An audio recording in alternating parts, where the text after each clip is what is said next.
All right, hey guys, this is Rich. Welcome back to Trade Travel Truth. What's up? Happy Monday. Anyway, today was, another down day in the market. But when you do what I do, selling covered calls, selling an option, I actually made money. Obviously, my underlying stock did not make money. But again, I don't care if the price goes up or down because I'm not selling it anytime soon or ever. So I just use it as a tool to generate cash on options. Today I made 16K in profit. Again, I don't have all this money I'm going to spend all of it or anything. I reinvest it to grow it. But I'm going to walk you through some, show you that 16K. Also, we're going to talk about a couple basic, what is an option? A lot of people, once you figure out the basic option terms and kind of wrap your brain around what options are, it just one day it just clicked, and I'm like, I never looked back. It takes a while to wrap your brain around it, but once you do, it's ridiculous. So let's jump on the phone, and I'll walk you through the rest of this. By the way, this is what I'm looking at right now in Acton, in the Nagog Lake. I grew up, and I swam across that lake many times when I was a kid, sometimes away from the police. Let's jump into this later. All right, guys, let's jump into this. I made a couple slides with AI. AI sometimes messes up the slides, and so just bear with me. They're not perfect, but let's go jump in here real quick. So here we go. Let's turn this around here. All right, so basic option terminology that you can either buy, actually forget these little buttons on the sides here, like there, like the call, buy, sell, put. So there's you can buy options, you can sell options, right? Buying options are, well, let's just go back. What is buying and selling an option? An option simply is control of 100 shares of a stock. So when you're on the buy side, you can control 100 shares of a stock without having to purchase 100 shares, which is why that is way more risky than what I do. That's kind of like what Nancy Pelosi does. She will buy for a percentage of the 100 shares. Let's just say the share's worth $100. You can do a buy option for maybe, a percentage of that per share. So I did a buy option on Tesla. I think it was a big one. It was like $7,000 for one contract. But if you bought 100 shares of Tesla, that'd be $40,000. So you see, there's an advantage to buying options, so you don't have to own 100 shares. The problem is if it goes down, you take all that loss. So, when you buy options, you probably want to set them long term, a company that that is going. So I don't really buy options. So that my side is the sell. So sell a call. That is what I do, and that means that I already have the 100 shares of a stock. So I can do one contract for every 100 shares of stock I do. And what I do is I say, listen, I own the stock for $100. I make a contract with the people that are buying saying, I will sell this to you if the stock goes to 110. And they pay you a premium up front. So let's just say a stock is trading at $100. I make a contract for 110, and they pay me $50 to say I will do that. You keep that $50 no matter what happens, so that you make that premium up front. Now, if you own, those 100 shares for $100, and let's just say that at the end of the, you can set what an option consists of is a strike price, which is the price you'd say you're good about selling it for, and then the expiration date. You can make the expiration date for a couple days, a week, a month, go out all the way to 2.5 years or something. And there's ways why you want to do certain time frames. But obviously, the longer you set that option out in the future, the higher price premium you can get up front. So, for example, to grow my account, I put 9 contracts, which is 900 shares option out to like 2 years out in advance, and they gave me like 100 grand right up front. And what I do is I use that money to reinvest in stock. And that's advanced. So let's go back to this. So say you own the 100 shares for $100. You just set the option. You got 50. You collected your $50, saying you'll sell it at 110 in a week when I pick, whatever expiration date. And so really, if you own the stock for $100 and you sell it for 110, so this is a win-win strategy, right? So if it goes to 115, you have to sell it to the person for 110. You don't lose money. You just made money, $10 profit per the 100 shares. And then you also collected that $50 premium, right? So selling a call is way less risky than buying. It is like the house in gambling. You set the rules, but you do lose your 100 shares, right, if you let that contract go to expiration date. This is just a 101 easy understanding of that. Later down the line, I will explain how I don't actually ever give away my stock. By the way, this is not financial advice. I gotta say it every time. I am just showing you what I do. All right, so the sell put option, right? So this means so think of it this way. All this stuff is 100 shares per contract.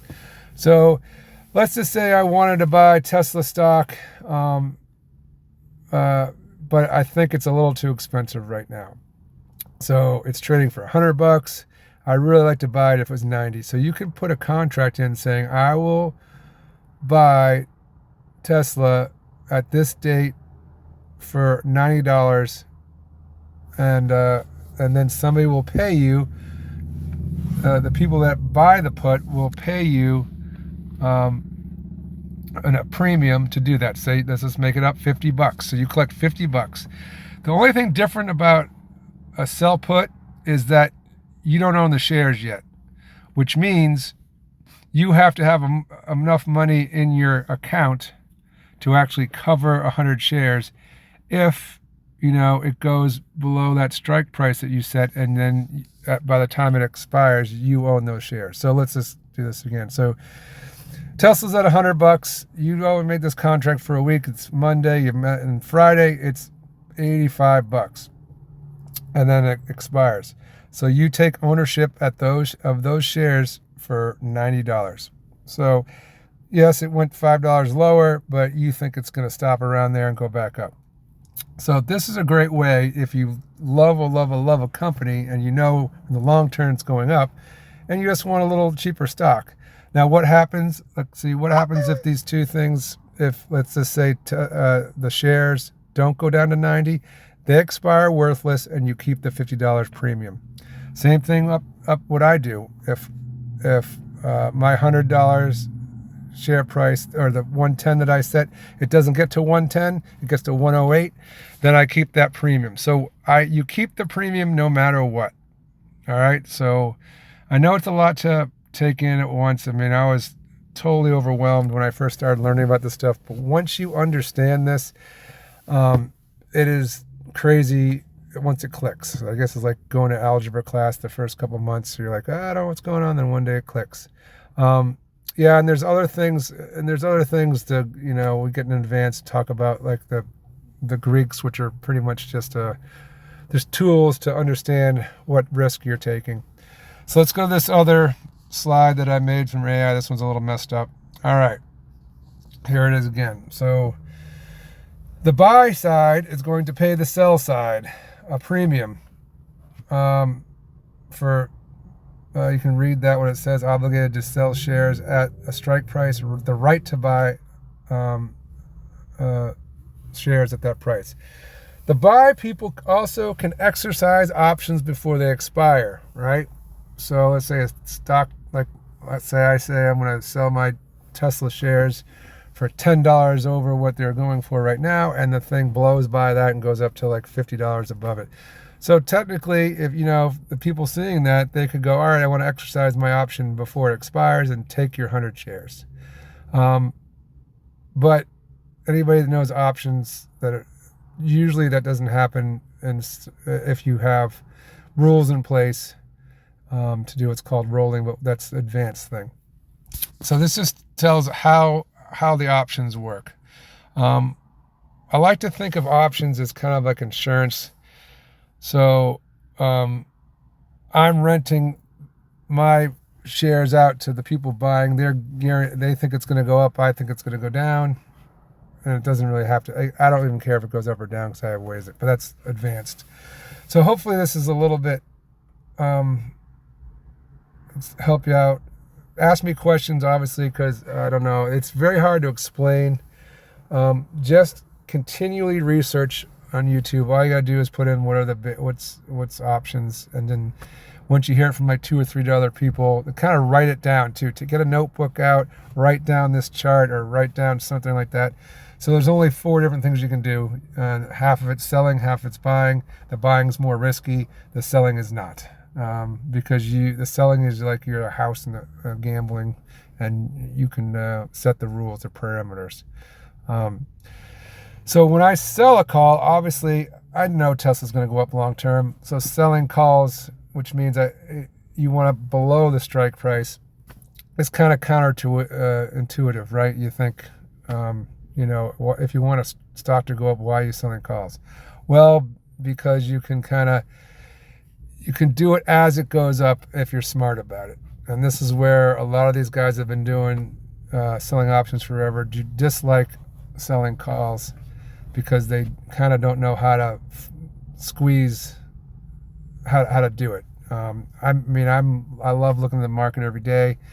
It's not a lot of work. Like today, I did a couple things and made 16 grand. So like the thumbnail says. So let's go jump back into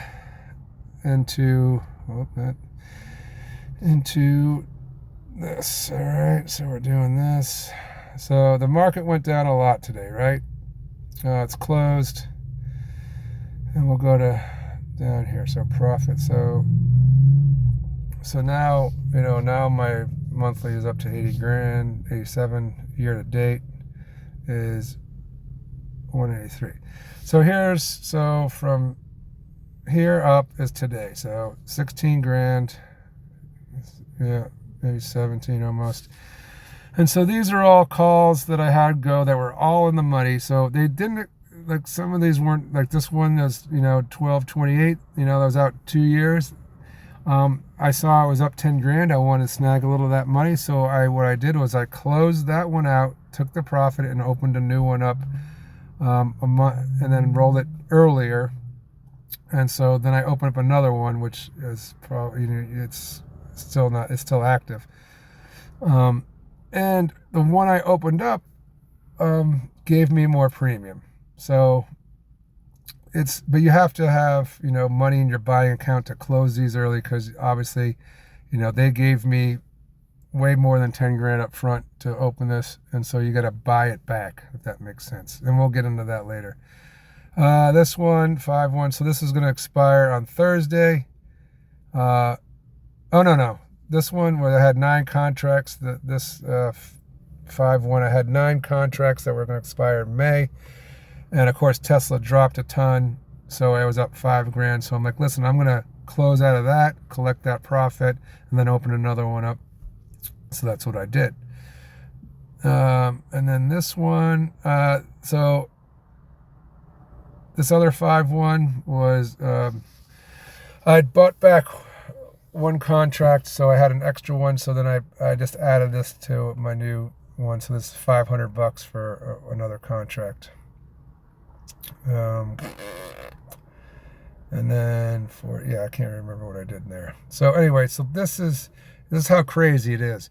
Now I'm making, all these positive gains. Now when Tesla starts going up, right, you're going to see more and more negatives, because as Tesla rises, it's going to blow by my strike price. But that'll be in a different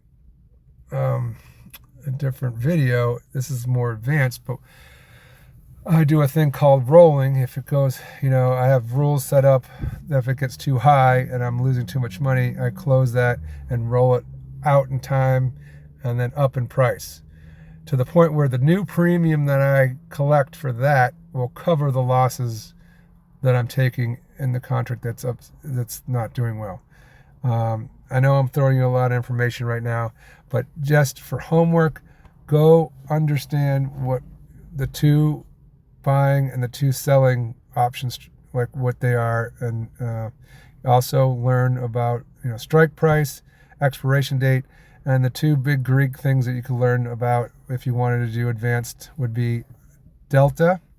And delta basically is like it's like a point 0.1, 0.2, 0.3, 0.4, all the way up to, it'd be 100, but it'd be 1.00. So that is what that is just a percentage of how the percent chance of you losing the shares on whatever you're doing. Like, so if I have a 30 delta, that means I have a 30% chance of losing my shares. So obviously the lower shares of the lower delta, it's going to be the less percent chance of you losing your shares when you're selling them. The backside of that, or the other flip of the side of the coin, means you're going to have less premium the lower the delta is, and when you start the contract. Again, that's a kind of advanced, but if you wanted to learn all about that, literally once you learn these rules, it's really not that hard at all. I don't use charts. I don't do anything. And that's another reason why I only used one stock. I know everything about Tesla. I understand when the earnings calls coming out. I see what's going on. I have financial news. I'm like, hey, I see Tesla going up or down kind of crazily. I'm like, I look up, oh, that's why Elon just sold the most cars in China of all time. And that's why it's going crazy. So that's why I like picking one stock. Another homework assignment, if you like it, would be learning about theta. And theta is time decay. Time decay is it's not one-to-one, like how do I explain this? Like the profit isn't linear on buying or selling. So if you're buying an option, the time decay works against you. If you're selling an option, it works for you. That's another reason why I sell. Sell is a lot less risky. But yeah, so I probably overwhelmed you. Any of my friends want to reach out to me, you can. Please like and subscribe. If you guys like this content, make a comment. And then I'm telling you, learn this stuff. It'll change your life.